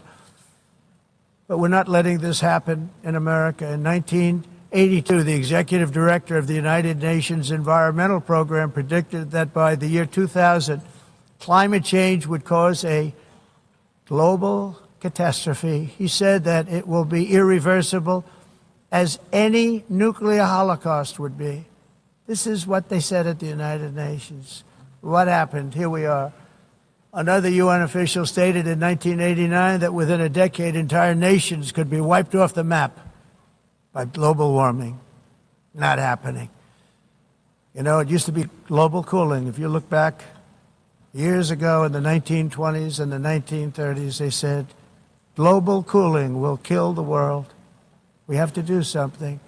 Then they said global warming will kill the world, but then it started getting cooler, so now they could just call it climate change, because that way they can't miss. It's climate change, because if it goes higher or lower, whatever the hell happens, there's climate change.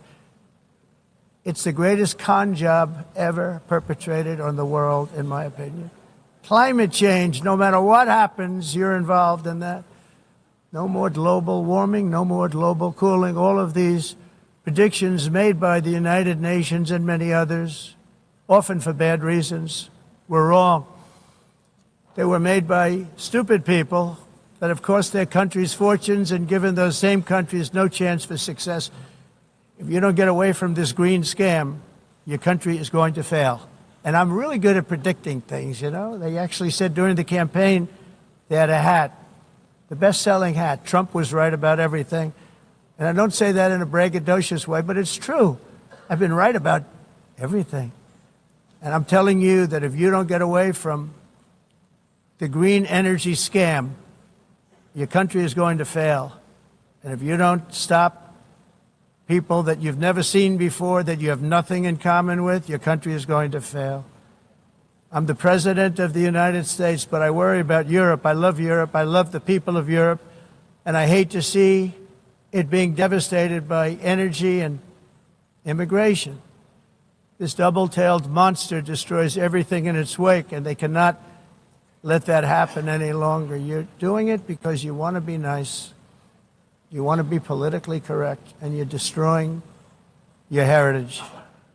They must take control strongly and immediately of the unmitigated immigration disaster and the fake energy catastrophe before it's too late.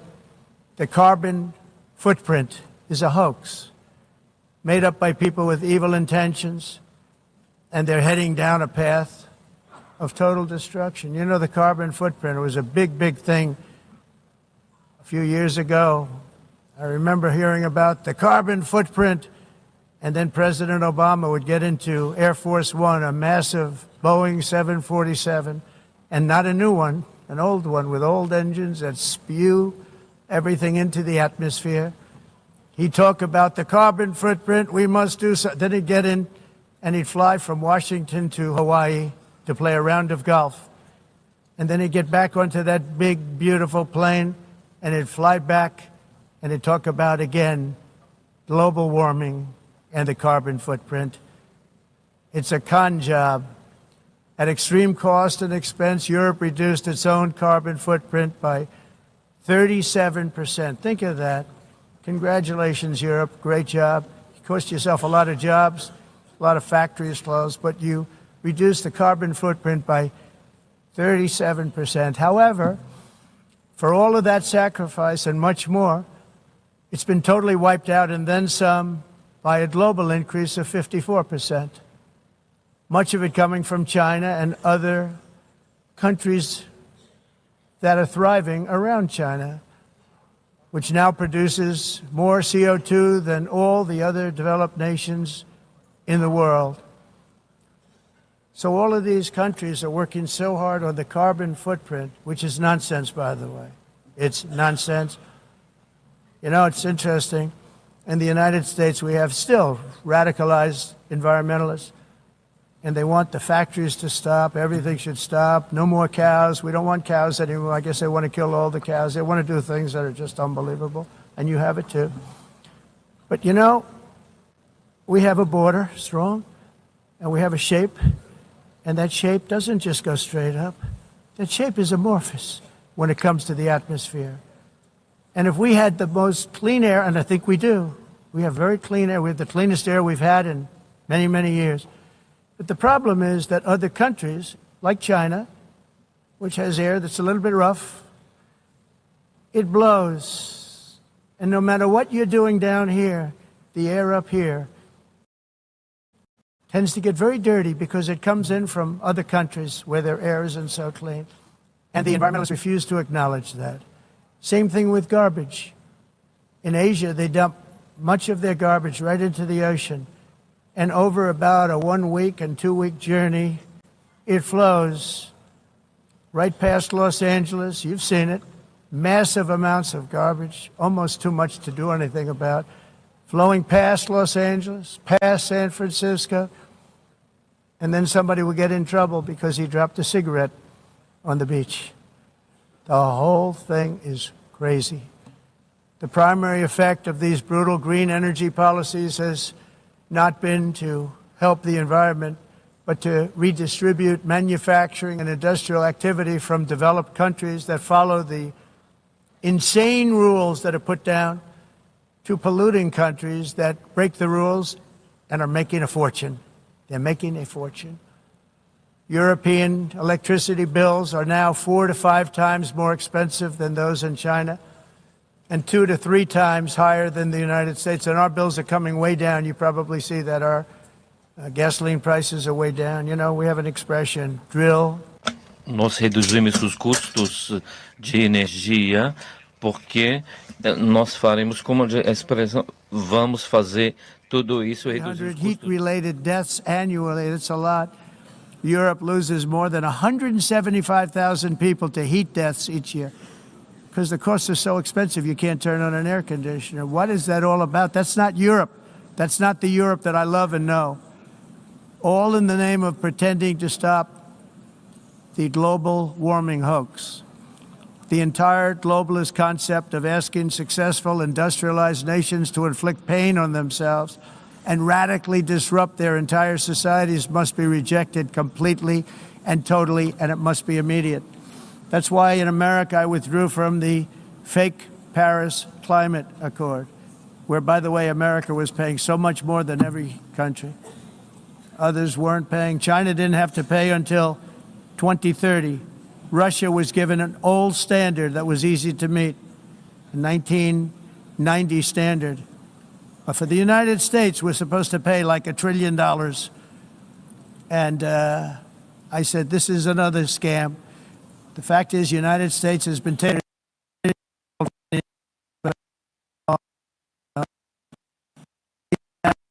trillion reduction in science historic. And I said, this is another scam.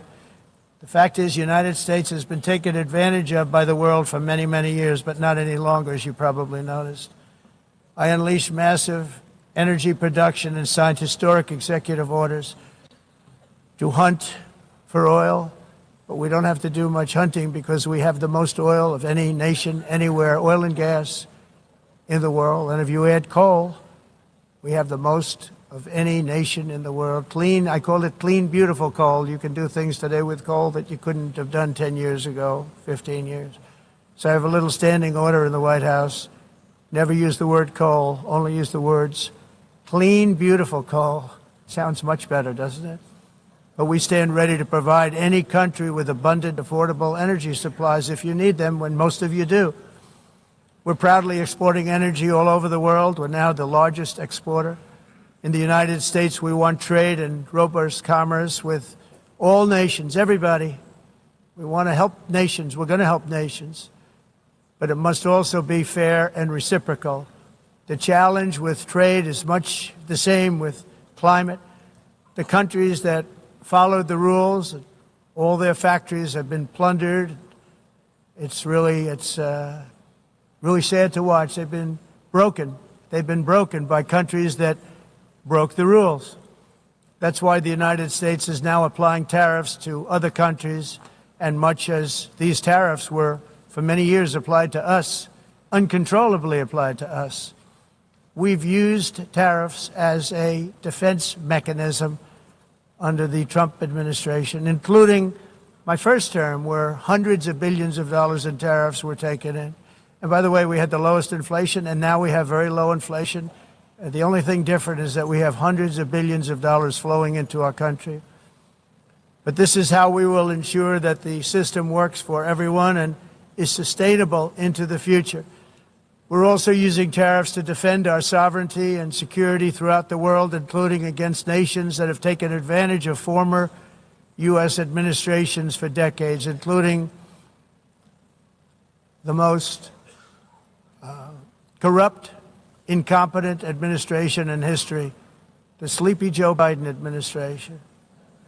Brazil now faces major tariffs in response to its unprecedented efforts to interfere in the rights and freedoms of our American citizens and others, with censorship, repression, weaponization, judicial corruption, and targeting of political critics in the United States.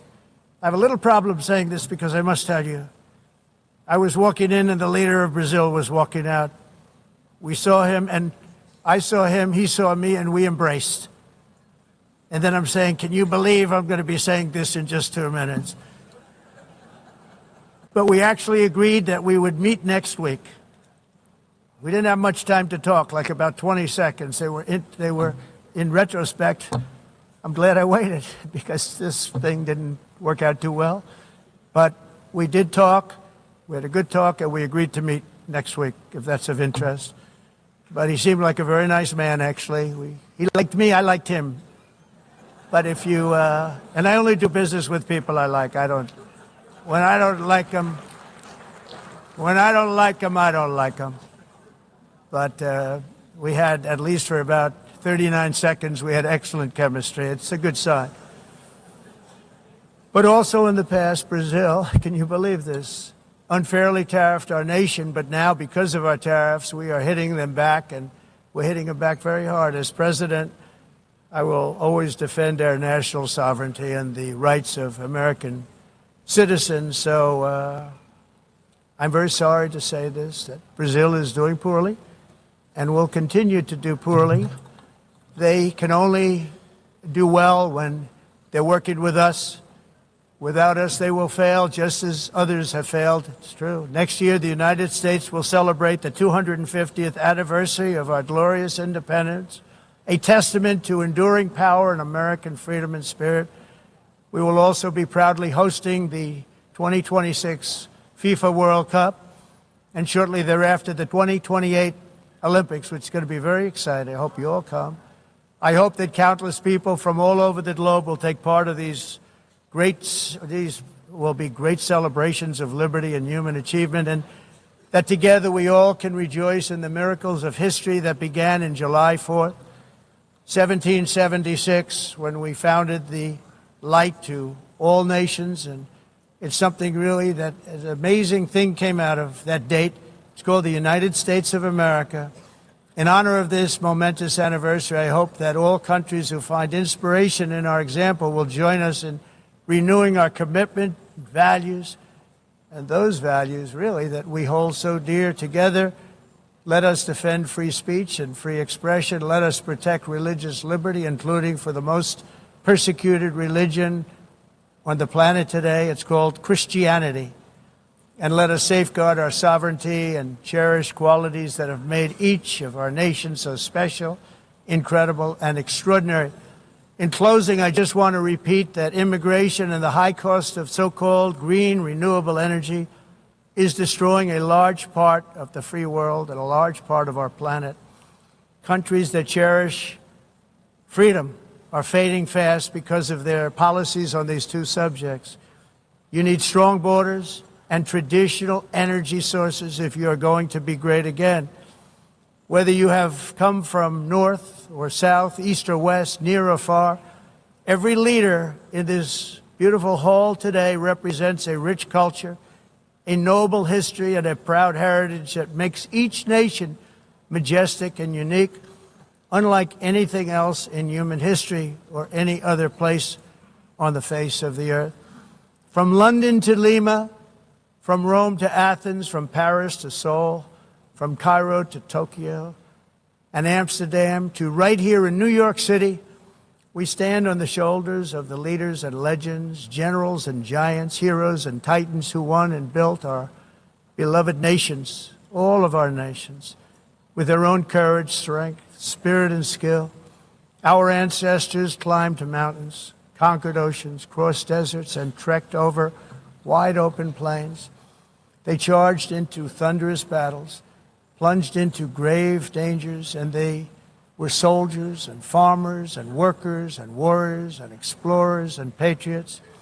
They built towns into cities, tribes into kingdoms, ideas into industries, and small islands into mighty empires. You're a part of all of that. They were champions for their people who never gave up and who never, ever gave in. Their values defined our national identities. Their visions forged our magnificent destiny. Everybody in this room is a part of it in your own way. Each of us inherits the deeds and the myths, the triumphs, the legacies of our own heroes and founders who so bravely showed us the way. Our ancestors gave everything for homelands that they defended with pride, with sweat, with blood, with life, and with death.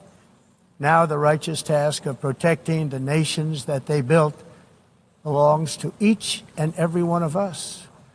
So together let us uphold our sacred duty to our people and to our citizens. Let us protect their borders, ensure their safety, preserve their cultures, treasure, and traditions, and fight, fight, fight for their precious dreams and their cherished freedoms. And in friendship and really a beautiful vision, let us all work together to build a bright, beautiful planet, a planet that we all share, a planet of peace and a world that is richer, better, and more beautiful than ever before. That can happen. It will happen. It will happen, and I hope it can happen and start right now, right at this moment. We'll turn it around. We're going to make our countries better, safer, more beautiful. We're going to take care of our people. Thank you very much. It's been an honor. God bless the nations of the world. Thank you very much. Bye.